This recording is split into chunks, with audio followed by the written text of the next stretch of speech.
खरं तर पैशासाठी माणूस कुठच्याही थराला जाऊ शकतो याचा प्रत्यय चिपळूण तालुक्यातील मार्गतामाणे येथे आला। कमी श्रमात जास्त पैसे कमावण्याच्या नादात तृतीयपंथींचा वेश परिधान करून आणि हुबेहूब नक्कल करून आपण खरे तृतीयपंथी आहोत असा भासवण्याचा प्रयत्न करणाऱ्या 3 तरुणांना मार्गतामाणे येथील तरुणांनी त्यांच्यावर पाळ ठेवून रंगेहात पकडले आणि पोलिसांच्या हवाले केले। हे तिघेही चिपळूण खिंडी येथे वास्तव्यास असून मूळ बुलढाणामधील असल्याचे त्यांच्याकडून सांगण्यात आले।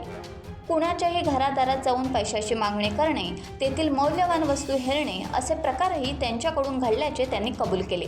त्यामुळे अधिक संशय बळावल्याने तरुणांनी सर्व ग्रामस्थांना बोलावले आणि पोलीस पाटील पंकज चव्हाण यांनी पोलिसांना ही माहिती कळवली। या तरुणांना पोलिसांच्या स्वाधीन केले।